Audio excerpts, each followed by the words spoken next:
Welcome to the Depth Perception Podcast. We go in depth about the perceptions and misconceptions of optometry, which includes the business of optometry, social issues within optometry, and life as an optometry student. Coming straight from Dr. Jasdeep Singh Soni, Dr. Nadia Afghami, Dr. Douglas Akiti, and Svetlana Nunez. We hope you enjoy this episode.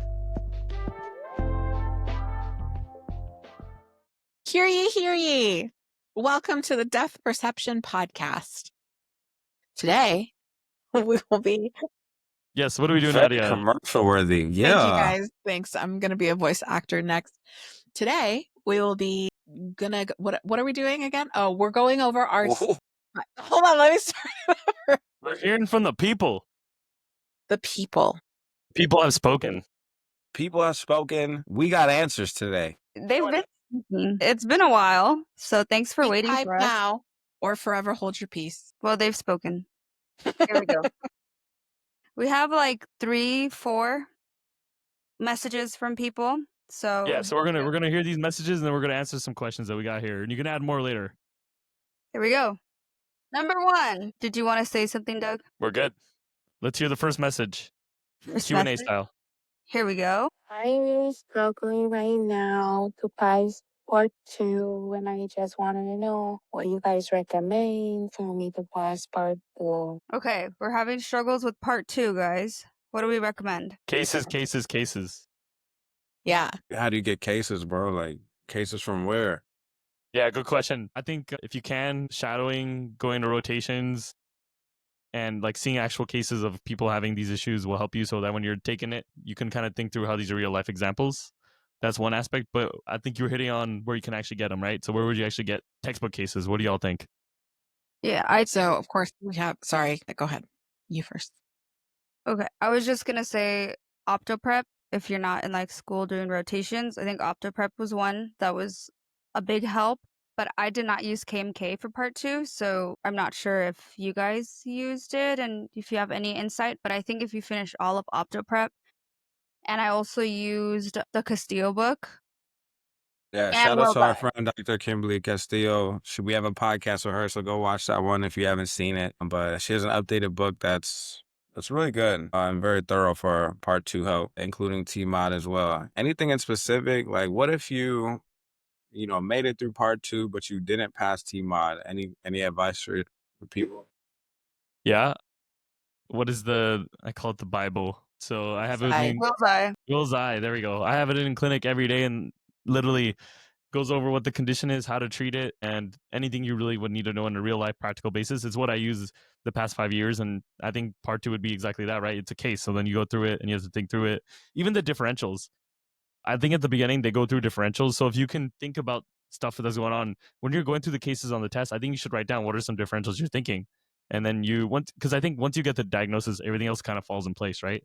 So getting that diagnosis is huge. So Will's Eye would be my thought. Just add on that though. Actually, like, don't be cheap and like just buy the actual Will's Eye, because it comes with an app. So then you can put that on your phone, your tablet, and then you can just search things instead of having to look through the book, which is very helpful as well. As somebody who passed part 2 but not T-Mod, I went through my Will's Eye and I would write all of the conditions that were similar, like if there's bleeding in the retina, like what makes the differentials different? Like why would it be this versus this? And then I would really break that down. But yeah, I read Will's Eye cover to cover for part 2, and I also used Castillo's book. But I think we also did a podcast on all the parts, so I don't remember specifically. I do think KMK changed since we've all taken part 2. I think they have a new book that does like more of like kind of what Dr. Castillo was doing with like cases and pictures and things like that. But I remember there's a lot of like BV too. So just making those charts and just going through that every day, just knowing kind of like where you went wrong with the first, right? You'll get a breakdown of your topics and then just really focus on those without compromising what you already know. Just to add as like an ending on all of that, really try to pull things from memory. So like if you're using Will's Eye and then it's like diabetes, then on your own on another piece of paper, write down whatever you can remember from diabetes and the treatments and the follow-ups and like what the A1C, what the fasting blood sugar should be, blah, blah, blah, blah. And then go read it and then make sure that it's correct. But you can only do that after reading it the first time, right? And like studying it and then testing yourself. So like, yeah, you need to read, you study, but you really need to test yourself too. So make sure you're doing that.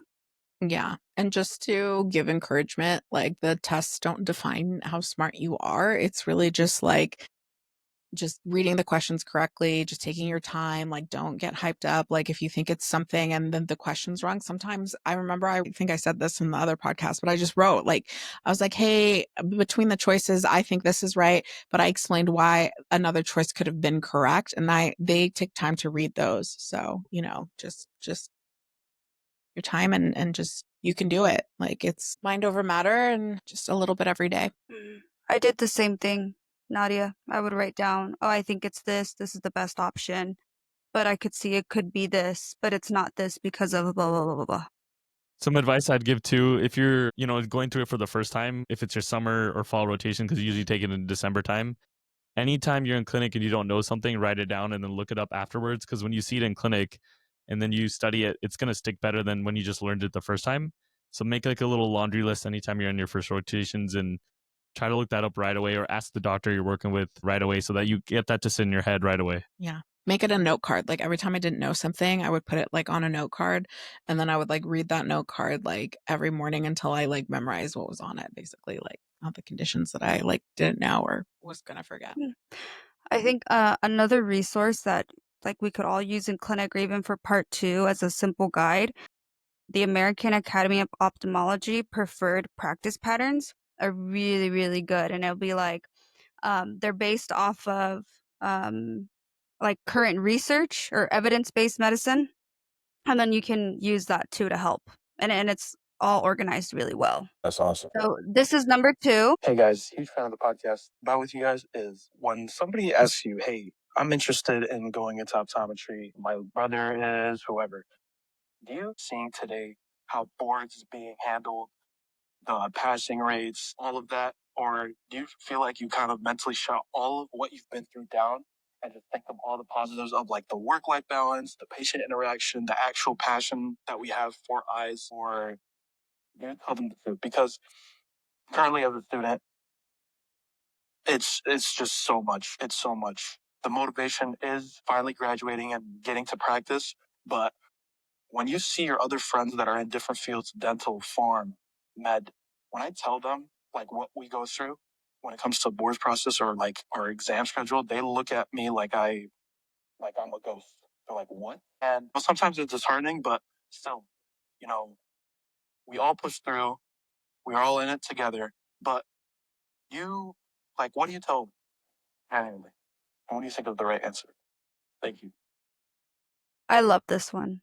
Who wants to go first? There's a lot to break down there. I was trying to take some notes. So first was like, when people ask you, what are you telling them? Like, I'm assuming like if it's like somebody who's wanting to pursue optometry, right? Yeah, a pre-optometry student. Yeah, like let's say somebody was asking you guys like, hey, how do you feel about optometry in general?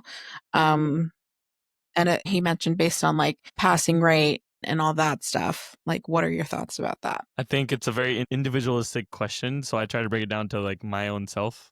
In that situation, I think there is a little bit of the rosy gold, like he was saying, like you don't bring up every little nitty gritty detail about the negative, because it's nice to try to just focus on the positive coming out of it. But I do bring up like, hey, I would say me as an individual, if I would go back now, maybe now I have the foresight to know these are the types of things I like. So for me, personally, it's entrepreneurship or finances, things like that. And so you can find that in other ways other than optometry. But I think it's easy to go back and think that now. So I try to paint a positive picture. Like, look, it's very relaxed. You can have a good work-life balance. It's gonna be rough. You may have $300,000 of debt nowadays, but I guess there is a little bit more of that rosy goldness. How does everybody else feel? I mean, in different aspects, I guess he mentioned a few things like the work-life balance, how his other friends in like dental and all that stuff, right? So if we're talking about like going through school specifically, I think it's really hard because you feel like this is rough, and is the whole rest of my life going to feel like this is worth it? I think that's a decision you have to really make with yourself, like if you really want this or not, right? Because everything's hard. Yeah, maybe the dental people at that school aren't, but like I know my dental friends were struggling as well. So every school's different, right? I know my med friends were, when they were doing their clinical rotations, they were really struggling. It was really hard for them. So no one profession, in my opinion, is perfect, right? It's always a struggle, especially when you're in school, because it's so much at once and we're trying to like not fall through the cracks a lot when we're like, okay, I have to pass this test, because we can't see that bigger picture and like that light at the end of the tunnel sometimes. But I think that again, like you have to have a good support system. I think optometry can be great depending on what you want to do with it. Like if you want to do corporate, if you want to own a private practice, but if you're doing it just for the paycheck, you're never going to be happy no matter what you're doing, right? Like if you're a dentist, if you're a PA, if you're a vet, if you're just going there at the end of the day just for your paycheck, it's not going to be something that you're passionate about. And it's not going to matter if you have a work-life balance, right? Like I was happy being a front desk girl for a long time, but I was like, okay, is this going to fulfill me in the long run? No. This part of my life, I think, yes, in school, I was like, man, is this going to be worth it? Like, I'm really struggling. I haven't slept in 2 weeks. It's finals. Like, it was so much stress. And now it's like a stress that I can't remember, right? Like, looking back, it's like so far in my past because I'm getting so many good things in my life because of this career. And I think it's because I'm passionate about it and I've wanted this and I'm able to kind of like shift that energy into it. So I think it's a lot of different things, and I think you really have to want it in the long run. Makes sense. You said a lot of good things there, Nadia. I mean, both of you guys did. For me, the first answer is I would keep it real. With just like my experience of what I experienced through optometry school. Because the thing is this, right? Like I never had somebody who I could ask, like, hey, how do you do this? Like, what was the process? What's it like? What do you think I should do? But now we have those abilities through social media. And so I think the best thing is to keep it real in terms of what you experience, what you think you can give advice for, of like what to do and what not to do. And also, aside from that, I think it's also important to ask the person, like you mentioned, Nadia, like, what are you doing this for? Like, why are you pursuing optometry? Make sure that they understand that answer, because if they're just doing it for the bread, like you said, like it's not gonna be worth it. It might seem like school was too much, but you really have to understand like what you're trying to do and why you want to do it. And those two things I think are key. So I would keep it real. And when people ask me and DM me questions, like I'm an open book. I'll let you know my experience. I'll let you know what I think you should do, or just not even what I think you should do, but like what I've done, and just to try to help in any way. I've had quite a few people reach out and like ask questions like, how was my experience at my school in Puerto Rico? Or, I'm thinking about applying here and here. Like, what do you think about that? So I just let it be known, like, thinking about boards now is important. Like, I didn't know that you should think about that, like the pass rates and things like that, because that is really important on the back end. And it's like, if these stats are coming out every year and they're pretty consistent, why is it like that? What makes that different from this other school? These are things that people should think about and know. So why not share that? I want to add to what Doug was saying, because when I first listened to this message, the thing that popped out was like, are you honest with incoming or pre-optometry students? Are you honest about like sharing what optometry school was, what the field is like? And I've always been honest about when I signed up for optometry school, similar to Doug. Like, of course, I reached out to people at that time in 2021 when I was 2020, 2021 when I was applying. There was like Instagram people, and I thought I did all my research and asked everyone questions. In my family, I was like the first one to go to graduate school for like to be a doctor or whatever. So I always say this, I didn't know what I signed up for until I was actually in it. And I don't think anyone could have prepared me for what I went through during school. Like for me, and it's not everyone's experience, because even on the podcast we have different experiences, but like my mental health completely plummeted in school. And now even graduating, I'm still struggling and like figuring out myself and like finding myself again. And then I also didn't realize all the finances besides, okay, you're paying tuition and stuff, but then there's a lot of things that come out where like you have to pay that are not included in like your tuition or not included in FAFSA, like all the board exams or even my equipment. And then there goes to the point of each school is different. So like what are the actual questions you should ask schools? Like how much time do you get off before boards? What's expected? Like are clinic days like an 8 to 5 or is it an 8 to 8 p.m., you know? Or like where's our rotation places? Like I didn't know that my school was a heavy VA rotation. Like we're all VAs. Like there's people in my class that did 2 VA rotations because like that's all we had, just like a bunch of VAs. We didn't have a lot of private practices. But if I went to a different school, they would have had more private practices. But you don't know these things until you're actually in there. So I think there's a lot of great people to reach out to on Instagram from every different school, and you can ask them like these very specific questions because once you're actually in there, once you're actually in school, you realize the magnitude of how crazy it is. And the last thing that I wanted to share with you is that I think it's whether it's optometry, whether it's your personal life, whether it's like finances, whatever, like comparison is always going to be the thief of joy. And like you can't compare optometry school with like dental or medical school because they got their other issues. At least you graduate from optometry school, you pass all your boards, you don't have to do residency. And medical school, if you don't get a residency, you can't practice. So that's an issue on its own.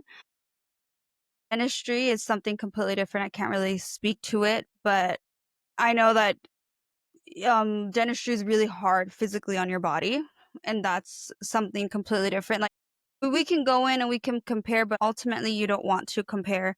And I think in school, the best year I had in school was summer of third year. That's when like life changed for me. So first and second year are always really gonna suck. But I think by third year, when you start to see patients, that's when it's like, oh my gosh, this is why I was doing this. This is why I've been going through this. But all my friends, I remember in second year, we would sit at the tables before an exam and be like, why did we do this? Why did we sign up for this? Why did we come here? But in the end, we stuck through it and I could say it was worth it. I think great thoughts, everybody, for sharing. And I think one thing that is interesting is as you talk, like it's so fresh, right? Like I'm curious, like for me, I'm 5 years out. So if I recorded you in 5 years, what you would remember, what you would say. And I think that's going to be different. And it should be different because the way you're processing what you just did and what it means in the big picture of things is huge, right? Like right now you're feeling, of course, like I'm sure there's, not to say what you're feeling is, you're not alone probably, right? With a lot of people saying when they graduated, my mental health wasn't that great. Not that I want to diminish anything you went through, right? But then like, I think you kind of are able to see a little bit big picture. Maybe Nadia can throw in some thoughts here about, like that was just a hard part of life. But I also think what's cool about school is it teaches you work ethic and challenges and being a growth minded. Like if you can do that, why can't you apply whatever the hell you just did in optometry school to anything you do in life and bring that same energy and that teaches you some discipline that people never get to learn or never get to apply. And that's why I'm thankful for that process because it pushes you, right? Like you can literally put 4 years, money, all this energy and time into something and produce something so beautiful, even if maybe that's not what you thought it was going to be, but you could still bring that energy to anything. And if you could do that, wow. So that's what I think it teaches you, which is like a great thing. I mean, I agree with every good thought that has been said here. I think that I just want to go around just to answer the main question, which was it worth it? Really? Like that's the question at hand, right? Like now in retrospect, if I were a student, would you recommend it or not? Right? So Doug, you go first. Through a lot, still going through a lot. I mean, my process was different than a lot of people's. Post-COVID, a lot of people in my year, not only in my school, but different schools, just like, we graduated, but we still are we're in this limbo land of trying to pass boards and trying to do all that. So, but was it worth it? Like 100%. So worth it. Like, I mean, I really love optometry and I love like the different facets and different things that you can do within it. That's not just fitting people for glasses and contacts. And so I feel like it's 100% worth it, regardless of the struggle and the issues and the hard times that it's come with. I mean, I've never had harder times before, but I still think it's worth it. And I would go back and do it again 100%. Svet, how about you? I feel like I struggle with this question, and like what JD says, maybe it'll change in 5 years. There's part of me that's like, oh, I could have been a PA and do like Botox injections and like fillers, and I feel like that fits my personality and what I like. But when I was younger, I was so stuck on this idea of I want to be a doctor, and I did it. I'm a doctor now, but I don't know. I don't know why that was like so important to me. I could have been a PA, finished school earlier. I don't know, doing something more in aesthetics, and my personality would have fit. But at the same time, I love the medical side of optometry, and that just goes really well with my brain. Like I love ocular disease, and I love like one day maybe practicing community health clinic, hospitals. Like I, that's what I like. I like the medical side. So it goes good with SV right now. If SV was a PA, who knows? You know? Well, I just want to remind you and like bring up the fact you mentioned something before, and that was that you're the first person in your family to become a doctor. So maybe you might not remember why you used to want to do it, but I think legacy is a big part of this. And for me, I'm the first person, the first doctor in my family as well. So I think legacy was very important, and it's one of the reasons why I chose to become a doctor. I just chose optometry to be that type of doctor. Yeah, just try to, remember you did this for a reason, and you made it through way easier than a lot of people make it through. Like it's way harder for other people. So just remember those little things. D, how about you? The question is dependent on the individual. If we're talking about us specifically, like you can't go back in time and like say I have the same thoughts and foresight that I could go back in time and change what I was back then. So I think all these situations like they come together and you don't know how they're gonna play a part in your life. So I have no regrets. You have certain friendships and other blessings from the hard times that teach you something in their own way. And so no regrets. Sure, it was worth it. But if I was helping someone who was younger, who was looking into it, I'm gonna make sure I vet them properly and make sure that they know what they're getting into and what's the ultimate goal coming out of what the work they put to make sure that it's worth it for them. Not that I would encourage or encourage it. But that's kind of my thoughts. Yeah. What So about you? yeah, for me, just to like close up, I think we've all kind of said the same thing. Like, just remember what your why is. Because if I'm being honest, if somebody was asking me, optometry school is the worst. Like, it sucks everything out of you. Like, your mental, your physical, like everything is in it for that time. And I think it's a big struggle. And I think that boards is a struggle. And I think that they really try to vet you with like these weed out classes and all these things. But I think just writing down like this is why I'm doing it, and just having like something that you can look at every day and you're like, this is my why, and then that will get you through it, because it gets better in the end, right?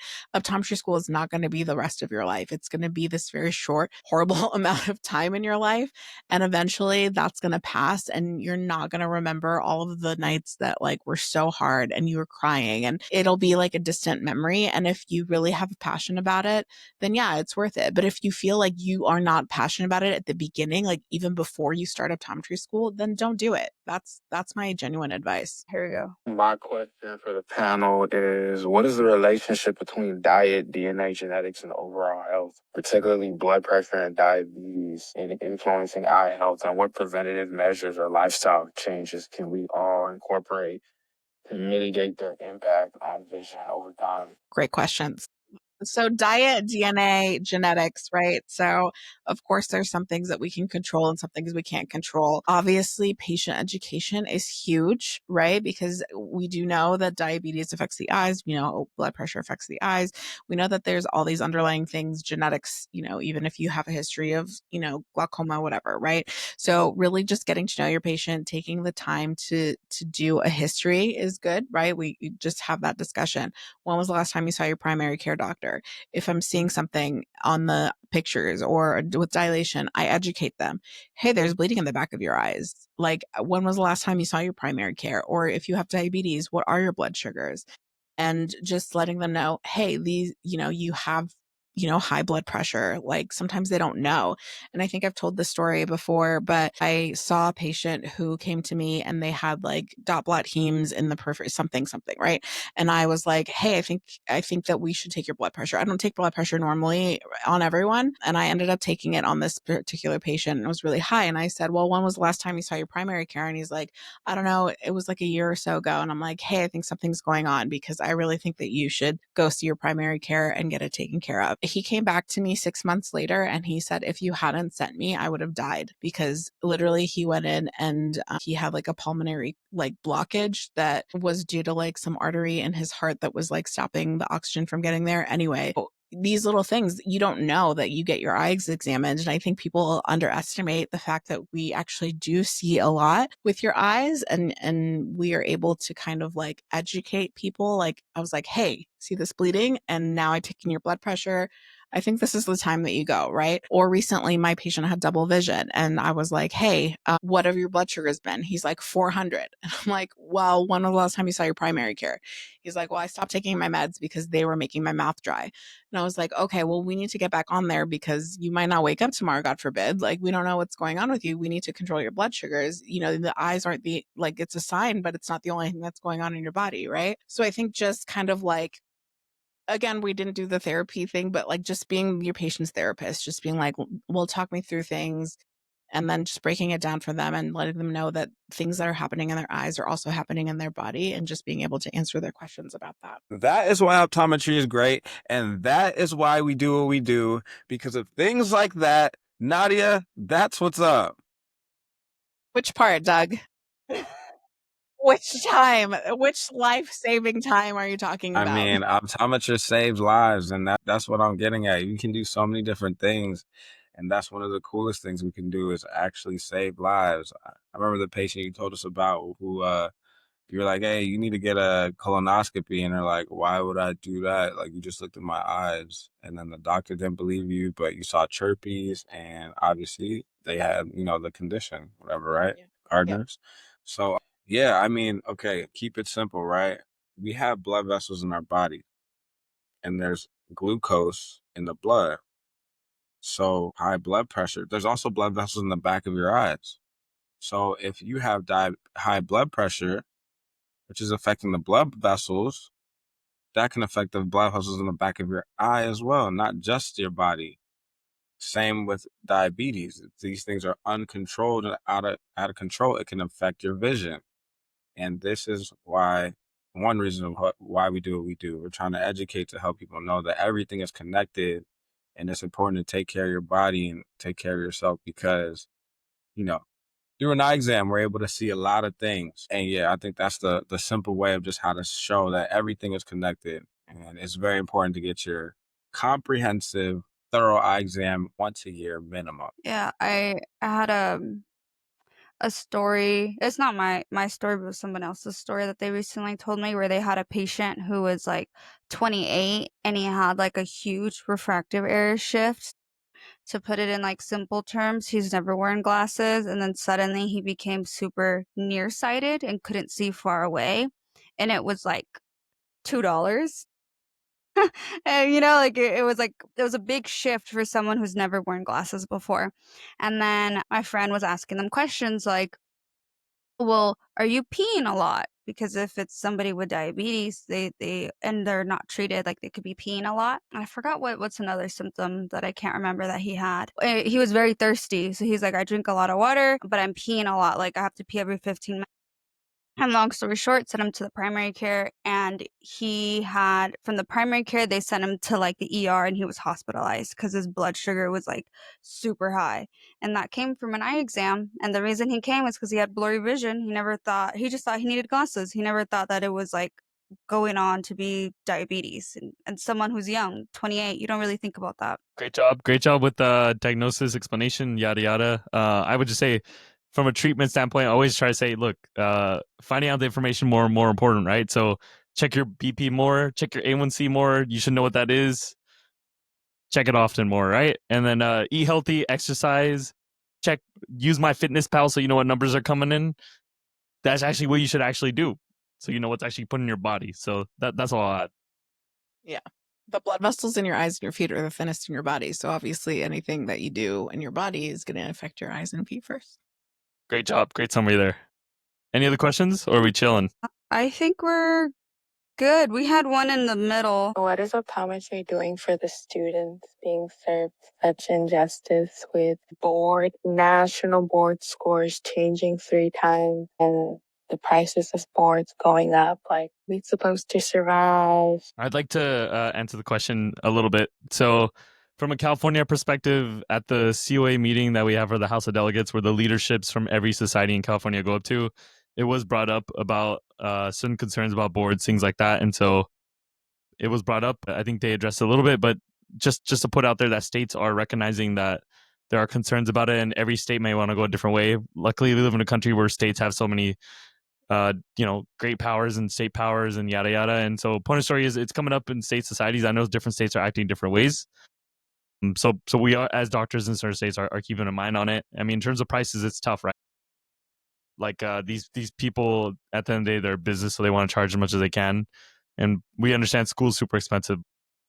Hopefully, I guess those are some of my thoughts. I didn't really answer the question. I didn't really say what's the solution. What do you guys think so far? I think that we've done the pod on this, right? Before we've kind of touched base on this kind of topic in the past.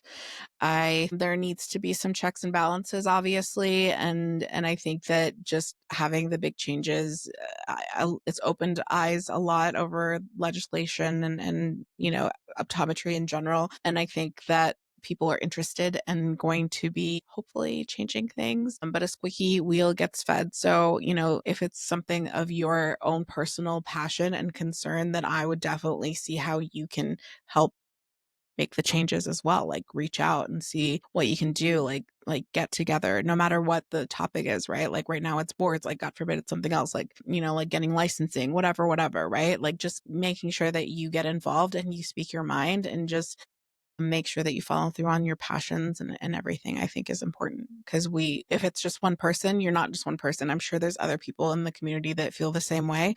And if you feel like you're just one person, you're not. So your voice is louder than you know. Anyone else on the topic there? I think you guys touched on it.